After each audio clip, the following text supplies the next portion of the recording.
Hey everyone, आप सब कैसे हैं? आई होप अच्छे होंगे। और मैं क्या बोलूँ, कुछ चीज़ें ऐसी सुनने में आ जाती हैं ना कि कानों को विश्वास नहीं होता है, दिल को यकीन नहीं होता है कि ऐसा कुछ हो गया है। और सच बताऊँ तो आज ये वीडियो मैं सडनली रातों रात इसको शूट कर रही हूँ। मैं अभी वीडियो शूट कर रही थी। आज हम पूरे टाइम सोशल मीडिया पे ज़्यादा एक्टिव नहीं हो पाए, ख़ास तौर से यूट्यूब पे थोड़ा कम ही एक्टिव थे। तो इस वजह से मैं कुछ समझ नहीं पाई कि क्या हुआ। और यहाँ पे देखिए कि आज रात बहुत ज़्यादा हंगामा कटा है यूट्यूब पे। जो हो रहा है वो बहुत ज़्यादा गलत हो रहा है, मतलब गलत नहीं कह सकते, बहुत ज़्यादा गलत। कभी हम लोग कल्पना नहीं किए थे कि यूट्यूब पे ये सब देखने को मिलेगा। हम लोग जब यूट्यूब पे आए थे तो यूट्यूब को इतना अ, रण क्या कहते हैं यशु उसे, रणभूमि। रणभूमि की तरीके से हम लोग देखेंगे। इस तरफ से एक दूसरे की चरित्र पे, एक दूसरे की मतलब कैरेक्टर पे उंगली उठाएंगे, इस तरीके से कुछ देखने को मिलेगा, ये कभी नहीं सोचा था।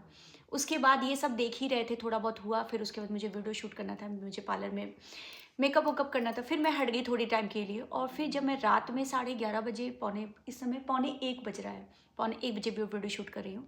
तो 12:30 बजे लगभग हम जब यूट्यूब खोलते हैं तो वहाँ देखते हैं कि एक चैनल प्रिया दीदी नंबर 1 इस दुनिया में नहीं है। अब कितना ये बात की सच्चाई है मुझे नहीं पता, मगर जितना लोगों की कम्युनिटी देखा, जितना लोगों का रिएक्शन देखा, थोड़ा बहुत मैं ये ज़रूर कहना चाहूँगी कि इतनी नफ़रत बिल्कुल भी मत पालो अपने दिल में, किसी के लिए भी कि उसके जाने के बाद हमें अफ़सोस हो। मुझे रियल बता रही, इतना ज़्यादा अफ़सोस हो रहा है, इतना ज़्यादा अफ़सोस हो रहा है रिएक्शन चैनल पे। आप जाके देखिएगा, उसकी 2-3 वीडियो के नीचे मेरे लिए उसने एक वीडियो बनाई थी, तो मैंने उसको थैंक यू सिस लिख करके, ऐसे हाथ जोड़ करके मैंने लिखा था। तो उसने लिखा था कि दीदी मैं आपके साथ हमेशा हूँ। और मैं पहले इस चैनल को नहीं जानती थी। मैं इधर ही 4-5-7 दिनों से उनके चैनल पे मेरी निगाह गई थी। एक दिन लाइव में मैंने उनसे मतलब देखा था उनको, और उसके बाद से मेरा निगाह गई। फिर उसके बाद 1-2 बार उन्होंने एक आध बार मेरे सपोर्ट में भी वीडियो बनाई। तो मुझे अच्छा लगता है ना जब कोई आपको मतलब जब आपको कुछ नहीं बोलना पड़ता और आपके सपोर्ट में बहुत लोग आ जाते हैं आपके खड़े होने के लिए। और ऐसा ही रहा है मेरे साथ। मेरा अनुभव रिएक्शन चैनल के प्रति बहुत ज़्यादा अच्छा गया है। थैंक यू, मतलब जितने भी रिएक्शन चैनल हो, पहले तो हाथ जोड़ के थैंक यू सो मच कहते हैं कि जब भी कभी मेरे ऊपर कोई भी आँच आई है, मुझे जवाब देने के पहले पहले आप लोग ने हाथों हाथ उन चीज़ों को ले लिया है। तो दिल से धन्यवाद। और आज मुझे बहुत ज़्यादा दुख हुआ कि जिस लड़की को मैं अभी हफ्ते भर से जानी, और वो लड़की आज दुनिया में नहीं है। मतलब सुन रहे थे भी, एक रिएक्शन चैनल है दीप्ति, मेरा उनके हाथ में बहुत दर्द हो रहा है। दीप्ति, उन्होंने बताया कि क्या बोलते हैं, शायद उनके 2-3 बच्चे भी हैं। तो और वो उनकी एक चीज़ बहुत अच्छी लगती है, वो अपनी चीज़ों को ना बिना डरे, बिना सहमे, उनके तेज लगती थी उनके चेहरों पे, और वो जो तेज के साथ अपनी सारी बातों को रखती थी ना, वो बहुत ही नेक्स्ट लेवल का होता था। प्रिया, आपको हम लोग हमेशा याद करेंगे और आप मेरे दिल में बसते हो यार। बहुत कम समय में हम लोग आपको देखे और बहुत कम समय में आपको अपना बना लिया। आपको मैं सच बताऊँ तो आपको हम हफ्ते भर से देख रहे थे, और हमारे घर में तो मतलब आपके लिए चर्चा भी होने लगी थी कि मतलब वो चैनल ऐसा बोलता है, वो चैनल ऐसा बोलता है। और हमने कभी नहीं सोचा था कि आप दुनिया में नहीं रहोगे, इस तरीके से चले जाओगे। भी क्या हुआ है मुझे कुछ भी नहीं पता है। जो जैसे-तैसे बस मैं आपके लिए बहुत ज़्यादा, मुझे बहुत अफ़सोस हो रहा है। जैसे लग रहा है कि आप मेरे घर के हो, मुझे ऐसा लग रहा है। और यही मैं कहना चाहूँगी कि एक चीज़ कहना चाहूँगी, किसी से भी इतनी ज़्यादा रंजिशें मत करो यार। इस दुनिया में सबको एक दिन जाना है, किसी से भी रंजिशें इतनी मत करो। इतनी रंजिश मत करो कि हम एक दूसरे को चेहरा ना दिखा पाएँ। इतनी रंजिश मत करो कि यूट्यूब पे आके कि पैसा कमाने के चक्कर में ना, अपनी फ़ेम बनाने के चक्कर में, अपने पैसे कमाने के चक्कर में कुछ भी धड़ी मतलब उठाना शुरू कर दो। ये आप जान लीजिए, मैं एक चीज़ पे विश्वास रखती हूँ कि आप कितना भी गलत किसी के परिवार के लिए बोलोगे, आप सपोज़ करो मैं ही एक औरत हूँ। ये बताइए, मेरे पतिदेव बगल में खड़े हैं, अगर मेरे लिए कोई कुछ गलत बोलता है, तो क्या तुम उसको एक्सेप्ट कर लोगे? बिल्कुल नहीं, विश्वास पे जिसके रिश्ते टिके होते हैं ना, उस पे वहाँ जिसके पे रिश्ते विश्वास पे टिके होते हैं ना, चंद लोगों के बोलने से उसके रिश्ते कभी नहीं डगमगाते हैं। बस आप वहाँ बोल करके अपने ज़बान को खराब करते हो, और इससे ज़्यादा कुछ नहीं होता है। क्योंकि रिश्ते जहाँ मजबूत होते हैं ना, वहाँ कभी नहीं डगमगा सकते हैं। फिर से मैं आपको एक बात कहना चाहूँगी कि यहाँ पे जो स्क्रीनशॉट रिकॉर्डिंग चलता है, मैंने ज़िंदगी में ना किसी की स्क्रीनशॉट की और ना ही कभी रिकॉर्डिंग करती हूँ। मगर मैं इतना जानती हूँ कि जो सही हो, जो गलत होगा, वो सही होकर के ही बाहर आएगा। कितना भी आप रिकॉर्डिंग रख लीजिए, रिकॉर्डिंग रखने से कुछ भी नहीं होता है। दूसरी बात ये कहेंगे कि मेरा जो अपना स्वभाव है, आप लोग यहाँ पे ऑडियंस देख रहे हो, आप लोग ज़रूर बताइएगा। यार, मेरा तो इतना स्वभाव है कि मैं कितना भी किसी से नाराज़ होती हूँ ना, 1 दिन, 2 दिन, 3 दिन या बहुत ज़्यादा 1 महीना घसीट सकती हूँ। किसी से नाराज़ होती, पर वो इंसान अगर मुझसे पोलाइट होकर बात कर लेता है या थोड़े टाइम के बाद मेरी गुस्सा जो होती है, नाराजगी जो होती है, वो धीरे धीरे खत्म हो जाती है। पर मैं जन्मों जन्मों तक या मतलब हमेशा के लिए किसी के लिए नफरत नहीं पैदा करके रख सकती हूँ। यार आप लोग में से ऐसा कौन है, जरूर बताइएगा। मेरा ना किसी के लिए, मैं गुस्सा हुई, मैंने धड़धड़ा के कुछ भी बोल दिया, मैं थोड़ी देर बाद मेरा गुस्सा उतर गया तो मैं कहूँगी अरे यार मैंने क्यों बोल दिया, मैं पछताती हूँ कि अरे मैंने क्यों बोल दिया उसको यार ऐसा।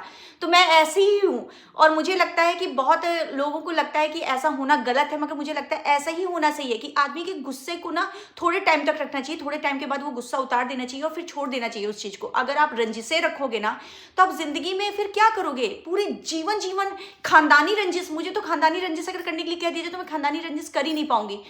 तो मैं एक अपने इस चैनल के माध्यम से ये चीज जरूर कहना चाहूंगी, किसी से भी इतनी रंजिश ना रखिए कि किसी के जाने पे इस दुनिया में कि कोई चला भी जाए उठ के ना तो फिर दुख हो कि मैंने इसको इतना क्यों बोल दिया था। मुझे तो यार मैं सच बता रही हूँ, मैं इतनी रंजिश नहीं रख पाती हूँ। और दूसरी बात, all reaction channel, all audience को मैं एक चीज कहना चाहूंगी, इस दौरान मैं आपको बता दूं, हमेशा मैं कहती थी 98% ऑडियंस मेरे साथ है, पर इस दौरान जो ब्लॉग मैंने शूट की, जितनी भी चीज़ें किया, 100% मेरे पास पॉजिटिव कमेंट है। मतलब एक भी कमेंट निगेटिव नहीं आया कि सृष्टि दीदी आप गलत हो। तो ये मेरे लिए बहुत बड़ा कॉम्प्लीमेंट है और यही मैंने जीवन में कमाया है।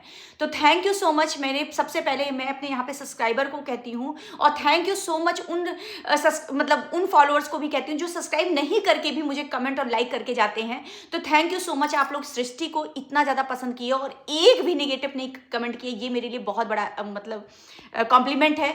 दूसरा, मैं हर रिएक्शन चैनल को कहना चाहती हूँ कि जब भी मेरे ऊपर कोई भी प्रॉब्लम आती है तो आप लोग एक मसीहा बनके हमारी बातों को रख देते हैं और हमारी चीज़ों के सामने आप खड़े हो जाते हो और एक अच्छा रिएक्शन दे जाते हो। तो ये मेरे लिए बहुत बड़ा कॉम्प्लीमेंट है। आप लोग बहुत बड़ा रोल कहीं ना कहीं आप क्रिएटरों के लिए निभा रहे हो, क्योंकि एक क्रिएटर को सही और गलत ठहराने का बहुत बड़ा रोल आप लोगों के हाथ में होता है। और जब आप जैसे रिएक्शन चैनल अगर हो ना तो कोई भी क्रिएटर डरेगा ही नहीं, बहुत बड़ा पावर मिलता है। अच्छी बात ये रहता है ना कि कोई भी रिएक्शन चैनल है, जैसे चाहे आप मेरे बारे में पॉजिटिव बनाइए या नेगेटिव बनाइए, तो आप लोग जो मिक्स मैच करके बनाते हो ना कि हाँ मेरी गलत चीज़ों को भी दर्शा देते हो, आप लोग सही चीज़ों को भी सराहते हो, तो ये बहुत बड़ा चीज़ होता है कि आप केवल निगेटिव चीज़ें नहीं ढूंढते, आप पॉजिटिव चीज़ें ढूंढ रहे हो और निगेटिव चीज़ें, दोनों चीज़ें। अगर निगेटिव कहीं मैं हूँ तो थोड़ा बहुत कभी कभी हिंट भी कर दिया कि हाँ जी आप यहाँ पे निगेटिव जा रहे हो, पर अगर मैं पॉजिटिव हूँ तो वहाँ पे डट के आप लोग मेरे सामने खड़े होते हो। और यही चीज़ मेरे सब्सक्राइबर भी करते हैं। हर सब्सक्राइबर जब मैं कहीं गलत होती हूँ तो वो आग्रह करेंगे, दीदी यहाँ पे मत जाना, दीदी ये काम मत करना, दीदी आप भोगोगे, दीदी आप पछताओगे। पर कभी कभी मेरी जो बहुत बड़ी गलती होती है, मैंने रियलाइज किया है इन 2-3-4 दिनों में कि मेरे सब्सक्राइबर मुझे सही दिशा पे लेके जाते हैं और हमेशा वो सही चीज़ बताते हैं कि दीदी ये चीज़ मत करिएगा, ये आपके साथ हो सकता है। और शायद मैंने उनको जो निग्लेक्ट किया है ना, उसी का परिणाम आज भोग रही हूँ। क्यों? 100% मेरे सब्सक्राइबरों ने कई बार मुझे मुझे अलर्ट करने की कोशिश की, दीदी आप यहाँ पे गलत कर रहे हो, यहाँ पे आप गलत कर रहे हो। पर सच बताऊं तो वहाँ पे मैं आपसे हाथ जोड़ के माफ़ी भी मांग रही हूँ कि शायद मैंने उस चीज़ को इग्नोर किया और शायद उसका परिणाम भी मैंने भोगा है अच्छा खासा। तो अब मैं इस चीज़ को पूरी तरीके से ध्यान रखूंगी कि मेरे सब्सक्राइबर, मेरे फॉलोअर्स मुझे क्या गाइड करें, मैं उस चीज़ को पूरा ध्यान रखूंगा। तो चलो आज की बात भी हम यहीं पे ख़त्म करते हैं, क्योंकि अभी आपको हम साथ सही दिख रहे होंगे मगर मैं सही नहीं हूँ, थोड़ा सा शरीर से मैं थोड़ा प्रॉब्लम में चल रही हूँ। तो ये वाली ब्लॉग ज़्यादा बड़ी नहीं करती, यहीं पे एंड करते हैं। और थैंक यू सो मच एक बार ब्लॉग ख़त्म करने के पहले।